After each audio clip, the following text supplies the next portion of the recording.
The career arc of Chase Claypool has been really fascinating over the past year or so. During his rookie season in 2020, and most notably after his 4-touchdown game versus the Eagles, Claypool was expected to be one of the best young receivers in the NFL for a long time. But before the NFL, it took some time for Claypool to be in consideration for American colleges, having grown up in British Columbia, which is in Western Canada. He had to post his own highlights to Facebook to receive recognition, and once he did, he got offers from schools like Michigan, Oregon, and Mississippi State. But during his visit to Notre Dame, he was watching the famous movie Rudy and fell in love with the tradition of Notre Dame football and the facility itself. After 4 years at Notre Dame and improving in each year, Claypool was on NFL teams' radars as a high second-round pick. There was speculation that based on his size of 6'4", 238, that he could play tight end in the NFL instead of wide receiver. Scouts and front offices speculated that he may have been too slow to play wide receiver, but after he ran a 4.42 at the combine, that was put to rest. Teams fell in love with the size and speed combo, and the Steelers GM Kevin Colbert drafted Claypool 49th overall in the second round of the 2020 draft. Claypool entered a talented wide receiver room including Juju Smith-Schuster and Deontay Johnson, and based on the Steelers' history of developing wide receivers in the past decade at that point, it was almost a foregone conclusion that Claypool would be really good in the NFL. I mean, just look at what they did with Mike Wallace, Emmanuel Sanders, Antonio Brown,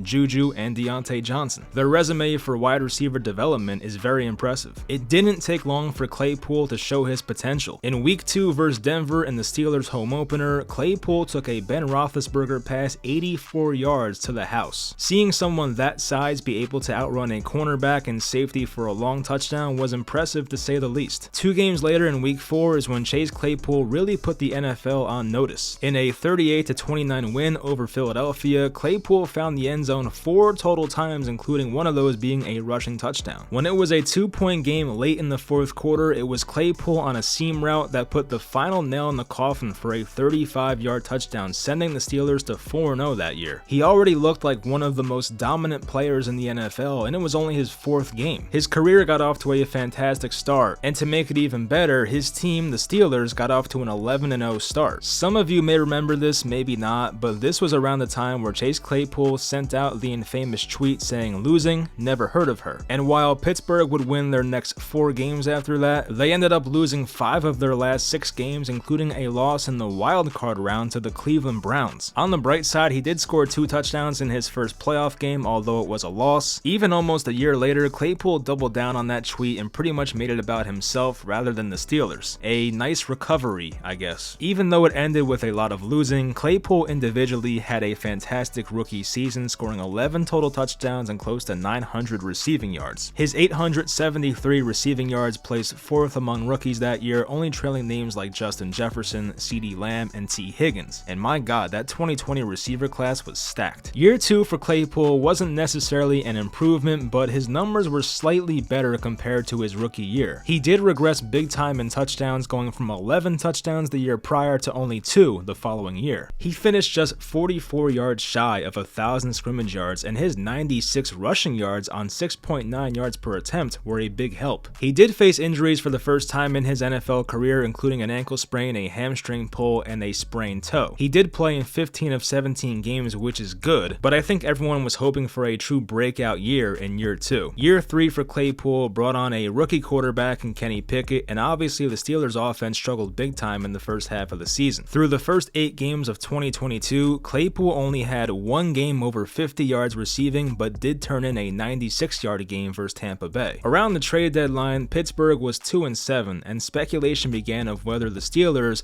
would trade Claypool, who was in the 3rd year of his 4-year rookie contract. They had already extended Deontay Johnson and had a rookie named George Pickens, who they took in round 2 that same year. Claypool became expendable, and the Steelers were able to flip him to the Bears for a 2nd-round pick. The reaction right away was that the Steelers won the trade, and people were surprised of how much the Bears had to give up for Claypool, who truthfully was off to a very bad start in the 2022 season. But new GM Ryan Poles and the Bears took their chance on the 24-year-old at the time and tried to give 2nd-year quarterback Justin Fields a much-needed receiving weapon. At the time of the trade, Chicago was 3-5, so it wasn't much of a move to help make the playoffs, at least you wouldn't think so. Unfortunately though, that 2nd-round pick that Chicago gave up basically turned into a 1st-round pick, as the Bears finished the season 0-9 after the Claypool trade. With Miami forfeiting their first-round pick last year, the Steelers were rewarded the 32nd overall pick, which landed them cornerback Joey Porter in the 2023 draft. When Claypool was traded to Chicago, it only took a few games to reaffirm that trade was a disaster for the Bears. In 7 games with the Bears in 2022, Claypool averaged just 2 catches and 20 yards per game, a massive fall off from where he was just a couple years ago with the Steelers. Maybe some of it was Justin Fields not being fully developed as a passer, maybe some of it was a lack of chemistry, maybe some of it was how he was used in the offense, but whatever it was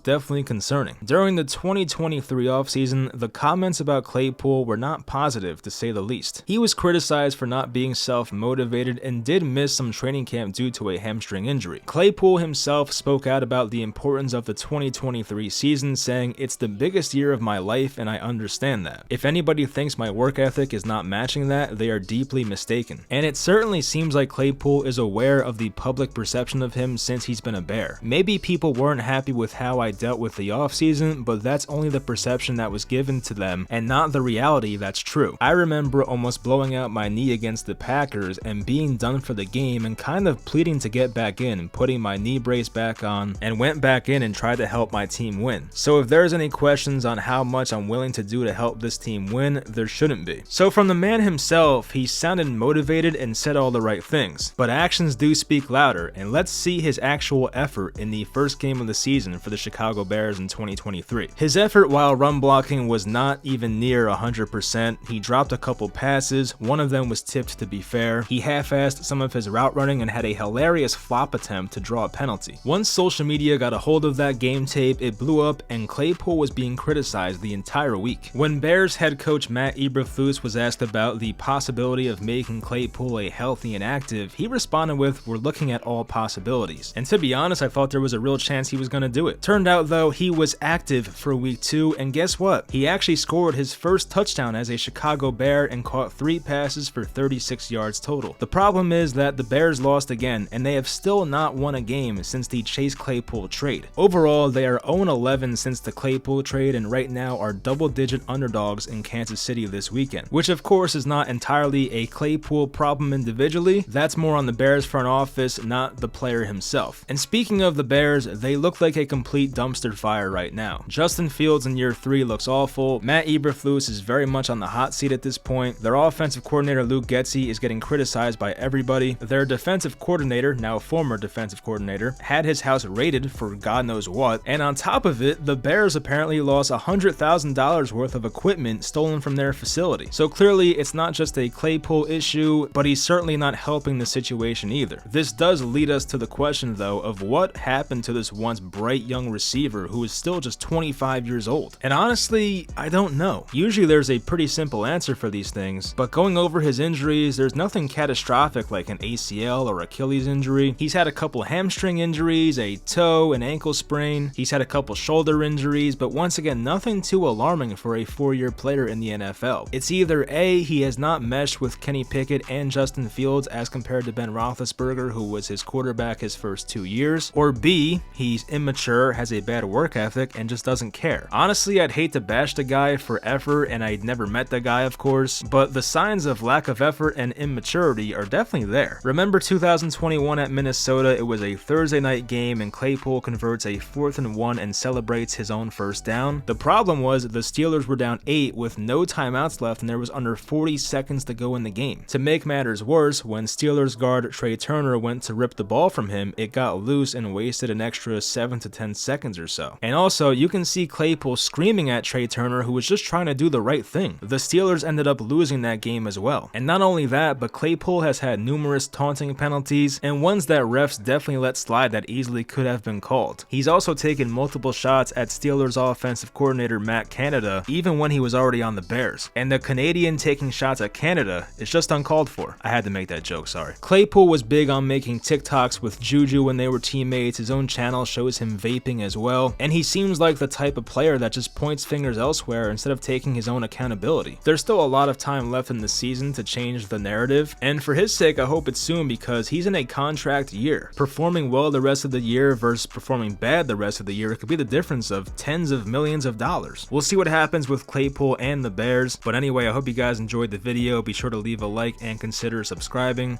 and I'll talk to you guys next time.